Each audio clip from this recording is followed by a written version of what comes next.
Primero voy a comenzar haciendo un poquito de historia anterior a mi ingreso al estudio. Mi padre había nacido en 1908, era hijo de inmigrantes. Mi abuelo Eisenson era un tornero naval especializado que vino a la Argentina en 1905. Vivían en el barrio de Barracas y poco a poco se fue formando la familia nacida en Argentina. O sea que yo soy ya segunda generación argentino. Y mi padre pensó que iba a ser ingeniero naval y ingresó a la Escuela Industrial Otto Krause. El hombre propone y Dios dispone. Mi abuelo tuvo un tropiezo económico, tuvo que vender su participación en ese taller y dedicarse al pequeño comercio minorista, y que fue un golpe económico para la familia. Mi padre salió a buscar trabajo, todavía estaba estudiando en el Otto Krause, y cerca de la casa, en Barracas, encontró un estudio de arquitectura que, como decía mi padre, en esa época, supongo que él tendría 16 años, así que habrá sido 1924, todavía no existía la Facultad de Arquitectura, no era muy común hablar de un arquitecto. Pero bueno, él entró a trabajar de cadete en un estudio de arquitectura que prácticamente no tenía trabajo y le sobraba mucho tiempo. Entonces había una muy buena colección de revistas de arquitectura de la época, empezó a mirarlas y le interesó, y entonces decidió que su vocación era ser arquitecto. Pero yo, viendo un poco los elementos que tengo, pienso que a partir de 1934 él ya tuvo su propio estudio. Mi padre hizo toda la carrera trabajando en el Ministerio de Obras Públicas, en la división de arquitectura de subsidios. En esa época, cuando se subsidiaban obras, había una división de arquitectura que hacía las inspecciones, aprobaba los certificados, etc. Y había muchos arquitectos de su generación, inclusive algunos más jóvenes, que trabajaron allí. Por ejemplo, Macedonio Oscar Ruiz, Mario Roberto Álvarez. Mi padre era muy concursero, participó en una serie de concursos. Bueno, el edificio construidos del edificio Sadaic fue un primer premio, y luego tuvo que dedicarse a bancar la familia. Yo soy el hijo mayor, después aparecieron dos hermanas, y en el año 41 más o menos se pudo construir una casa propia con un crédito del Banco Hipotecario, una casa muy linda, muy interesante, en el barrio de Caballito. Hizo 3 casas en esa zona, una era la nuestra, y después tenía bastante trabajo para edificios que primero eran edificios de renta, luego edificios de propiedad horizontal, y poco a poco fue abandonando esa línea de pureza racionalista que la tuvo en sus primeras obras y en los concursos ganados, porque de alguna forma la presión del comitente lo fue llevando a una cosa más neutra. Bueno, en el estudio, en un momento dado, se incorpora un hermano menor de mi padre, Mario Eisenson, ingeniero. Tenía 12 años menor que mi padre, y el estudio se llamaba José y Mario Eisenson. En el año 60 yo me recibo de arquitecto. Yo ya trabajaba desde antes, lógicamente, pero ya ahí formalmente entro a trabajar en el estudio de José y Mario, y se llamó José Mario y Roberto. José Mario y Roberto Eisenson, donde durante muchos meses estuve pensando qué hacer con el tiempo que me quedaba. Y bueno, en un momento dado surgió la posibilidad de hacer un proyecto de un edificio de vivienda, digamos, muy burgués, muy cómodo, en Belgrano. Y bueno, así pude lanzar el primero de los edificios, que fue en el año 67 el proyecto, después se terminó 2 o 3 años después, porque fue todo un esfuerzo llegar a terminarlo. Y a partir de allí sí, se armó como una línea de edificios, la mayor parte en la zona de Belgrano, y eso se fue desarrollando durante casi una década.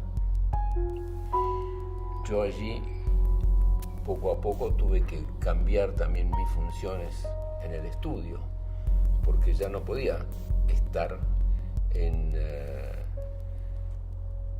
digamos, pasar horas sobre una mesa de dibujo, sino que tenía que dedicar muchas horas, ya sea para ir a la obra y tenía que atender a los, llamémosle, inversores o los que iban a ser consumidores finales, digamos, de esos departamentos, que cada tanto venían a conversar conmigo sobre el proyecto y querían conocer mis ideas de cómo disponer su futura casa. En fin, yo tenía 34 años, mi padre tenía 62.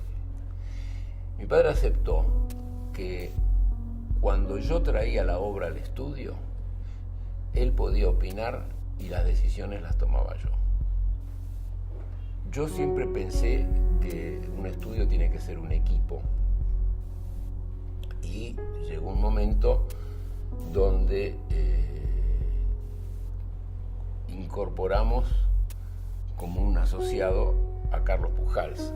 Y él estuvo trabajando varios años en el estudio y en un momento dado se incorporó como el primer asociado.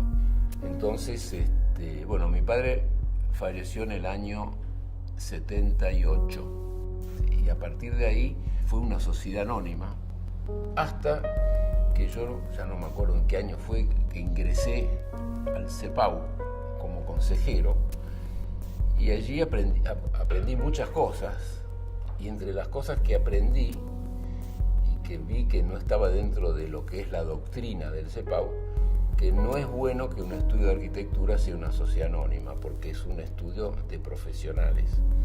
Entonces, asesorándome con el doctor Padilla, que le pregunté cuál podría ser una solución, porque éramos un grupo. Y él me dijo, bueno, la solución es tener una sociedad civil de profesionales, que existe esa forma de sociedades en el Código Civil. Y a partir de allí se llamó simplemente Estudio Aissens. Se hizo una marca por los edificios más característicos.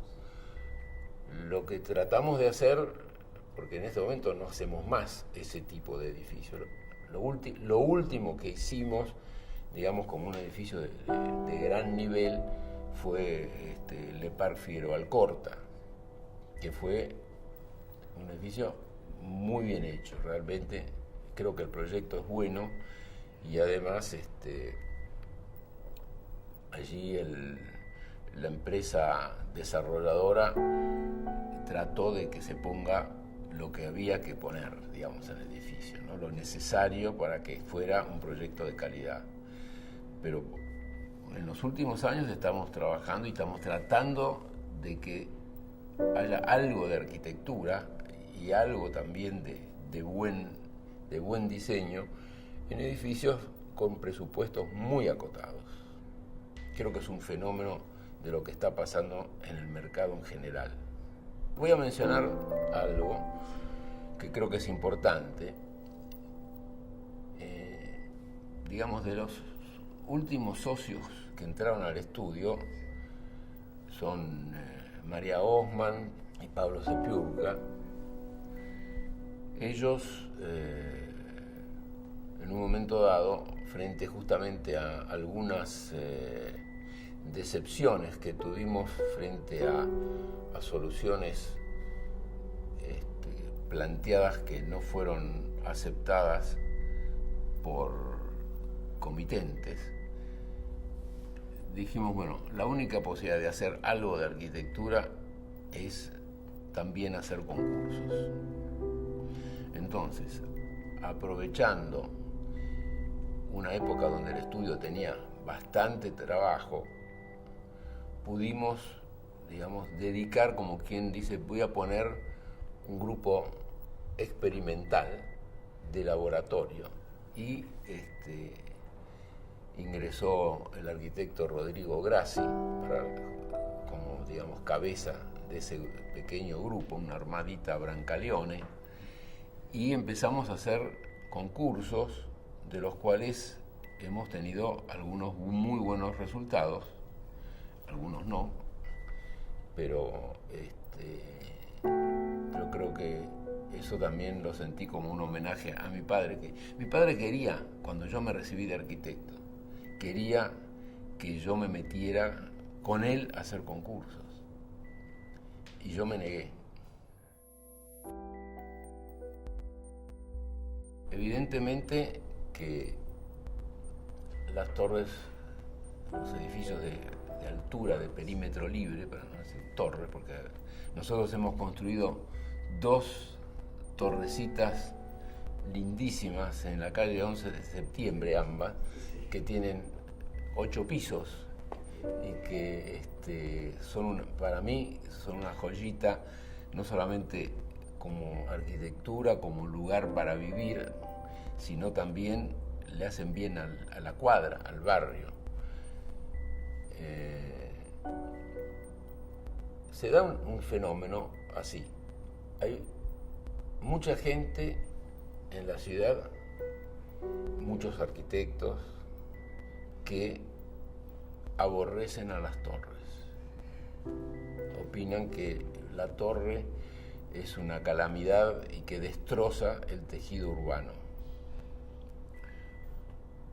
Por otra parte, a la gente le encanta vivir en las torres. Le encanta vivir en las torres. Los edificios entre medianeras con los aire y luz, rara vez, me refiero al estándar de lo construido en la ciudad de Buenos Aires, rara vez dan una posibilidad de calidad de vida como dan las torres. Ahora, evidentemente que se ha desbocado, por así decir, la posibilidad de hacer torres en sitios donde no debieran estar. De manera que yo creo que decir no más torres en la ciudad es un error. Así como también es un error decir no se pueden permitir más hacer una torre en la ciudad. Hay que buscar una manera de, a lo mejor, si un terreno lo permite, tener una referencia a la escala urbana de la vecindad y poder hacer una torre alejada y respetando eso. Bueno, el caso del proyecto, que ya es un edificio que se llama Palacio Bellini, que es una media manzana, es un proyecto con una tipología francesa. Primero se hizo uno de 2 torres, otro después uno de 1 torre, y tuvimos bastante reacción adversa justamente de los vecinos del Palacio de los Patos. Y bueno, nos dimos cuenta que si hacíamos la misma tipología que el Palacio de los Patos, o sea, la misma altura, haciendo un enrase prácticamente, conseguíamos superar los metros que se podían construir con la torre, aunque tal vez iban a ser metros menos valiosos, no sé, digo tal vez, que en una torre, pero tampoco una torre en esa zona que está muy densamente construida iba a ser tan interesante con las visuales. Entonces, bueno, surgió un proyecto de trabajar con un lenguaje contemporáneo, pero usando la misma volumetría que lo que tenían nuestros vecinos allí en el Palacio de los Patos, y creo que el resultado fue muy satisfactorio. Digamos, el proyecto nuestro es una U. Ellos no hicieron una U, ellos hicieron todo un bloque que ocupa la media manzana hasta la medianera. Con nuestro proyecto, una U. Bueno, en la parte no construida de la U, sus aire y luz tienen mucho espacio, pero en otras donde tuvimos para hacer el enrase que ir hasta la medianera, tuvimos la precaución de dejar nosotros también, para, digamos, favorecer un pequeño espacio para mancomunarlo con el patio de ellos. Pero bueno, es un problema, digamos, que tiene que ver con las disposiciones que están en el código. O sea, a lo mejor no se dieron cuenta que con la torre, que dejaba un gran espacio aéreo, esos aire y luces que ellos tenían iban a salir beneficiados, porque cualquiera podía construir apoyando en la medianera.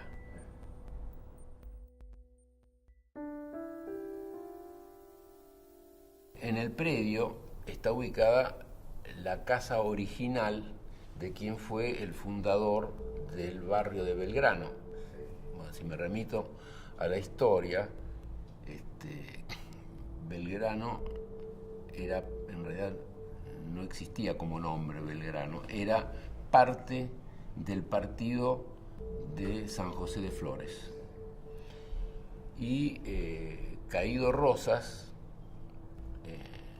Agustín Alsina resuelve fundar un pueblo. Hasta ese momento estaba el camino a Santa Fe, que es Cabildo, donde allí había una pulpería y había alguna cosita de comercial, y de allí hacia el río no había prácticamente nada. En la zona, digamos, creo que sería la esquina de Pampa y 11 de septiembre, había una empresa que se dedicaba a moliendo conchillas, y con eso hacían una fábrica de cal. Así que era una calera, pero de conchillas. Y Valentín Alsina resuelve fundar un pueblo, viene la línea del ferrocarril y hace grandes parcelas en Belgrano. Y él se queda con una parcela que era una manzana entera, que es justo frente a lo que hoy es la plaza de Barrancas de Belgrano. En el año, creo que fue en 1870, cuando fue la epidemia de la fiebre amarilla, un señor Atucha, que era el dueño de esa casa, que la usaban como casa de veraneo, se la alquila al agregado de negocios inglés. Y en una carta que nosotros pudimos leer en un archivo que él manda a Londres, decía: estoy escribiendo bajo 2 magnolias hermosas que todavía están. Exactamente. Bueno, cuando nosotros nos traen la posibilidad de hacer este proyecto, la casa, que se la denomina la casa de Alsina, que había sido arreglada y reciclada, cuidando todo lo que había que cuidar, digamos, como casa original, pero interiormente había sido tenido una intervención el arquitecto Previch en los años 40. Entonces había la posibilidad de, en el terreno lindero, de hacer una torre. Y bueno, nosotros hicimos un proyecto tratando de referenciarlo a lo que era la cosa original. A su vez tuvimos la responsabilidad de adecuar la casa de Alsina a el funcionamiento de una fundación, de un banco.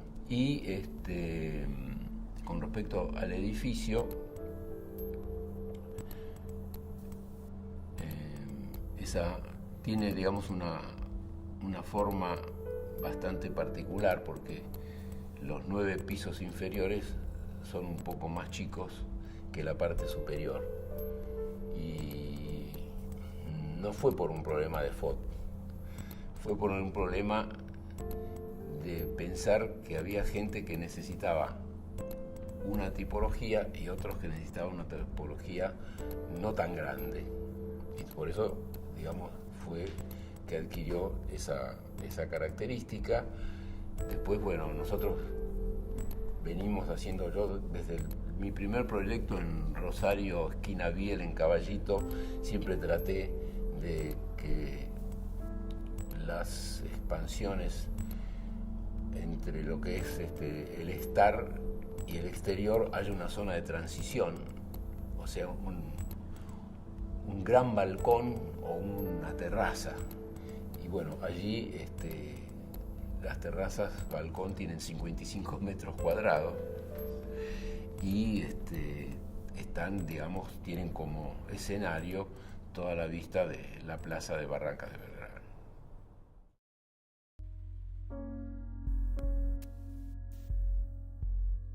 El estudio tuvo una fuerte impronta en edificios de departamentos grandes, bien construidos, creo que bien proyectados, pero digamos para un sector pudiente, por llamarlo así, para la burguesía. Yo lo tengo muy claro, que nosotros trabajamos para la burguesía, pero eso no significa que no hubiéramos hecho intentos de trabajar también en obras de interés social.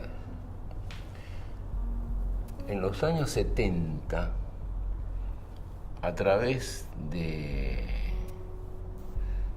un cliente del estudio, nos vinculó con un sindicato muy fuerte. Por motivos de prudencia no voy a dar nombres.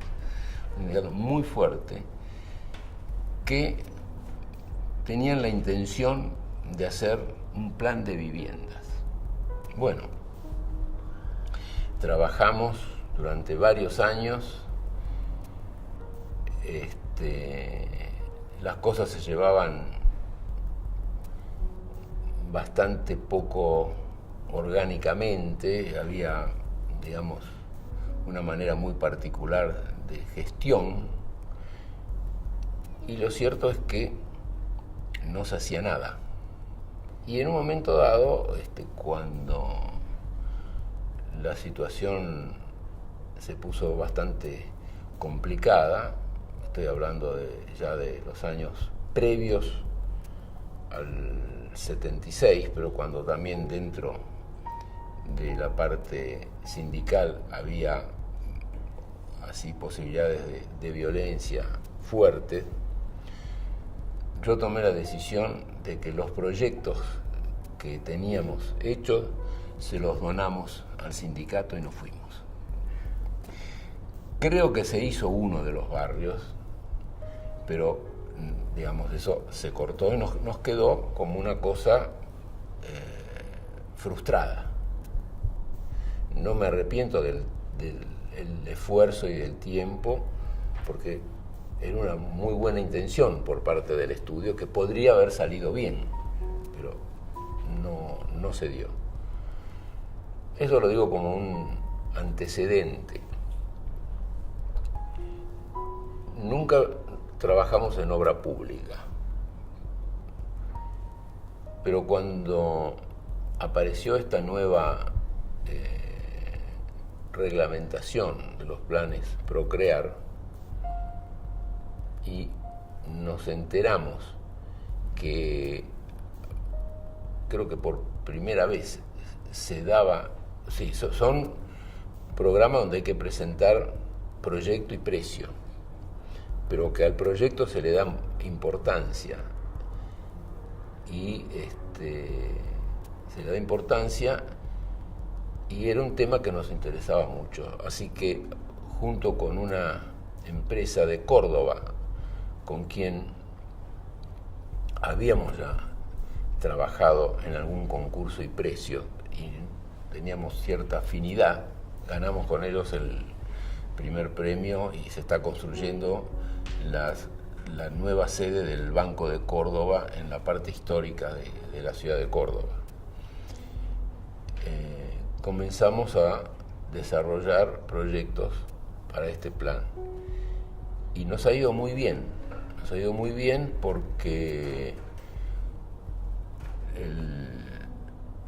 la evaluación en los proyectos que nos hemos presentado siempre hemos salido primeros, lo cual le ha permitido a la empresa, que a su vez habrá tenido que adecuar los precios que pasan, pero el salir primero te da una ventaja en el puntaje con respecto a la evaluación general del proyecto.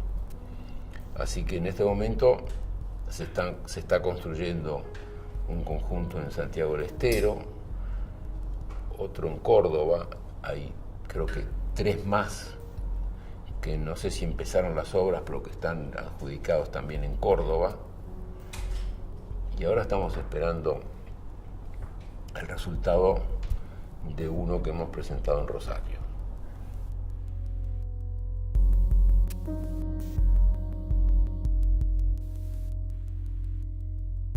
Nuestros clientes tenían una fracción muy importante en Puerto Madero y querían hacer un proyecto de tipo comercial, para lo cual contrataron a un estudio norteamericano que era especialista en ese tipo de emprendimientos y adquirieron como un apéndice esa pequeña fracción que en realidad es la parte que cierra la perspectiva de los diques mirando desde el norte hacia el sur. Por suerte, el arquitecto que nos tocó para trabajar junto con él era realmente un gran arquitecto con quien nos llevamos muy bien, teníamos ideas parecidas sobre la arquitectura y proyectamos juntos lo que iba a ser un edificio de oficina, y es un edificio de oficina, que es lo que se llamó el Malecón, donde nuestro colega aportó toda una serie de elementos que no estábamos acostumbrados acá a trabajar con, por ejemplo, ese tipo de parasoles que tiene el edificio. Él propuso una serie de materiales que eran muy caros, que estoy convencido que si los hubiéramos propuesto a nosotros no me los hubieran aceptado, pero como los proponía él, se aceptaban. Y salió un edificio de excelencia. Lo que puedo decir, nosotros hicimos, además de trabajar junto con este arquitecto en la parte de proyecto, hicimos nosotros la dirección de obra. Y lo que te puedo decir es que cuando el edificio estaba prácticamente terminado, vinieron todo un grupo de HOK para ver cómo había quedado esto, y la expresión fue que nunca habían pensado que en la Argentina se podía hacer un edificio de esta calidad. Si fue un cumplido o no, no lo sé. Pero bueno, fue más o menos lo que dijeron.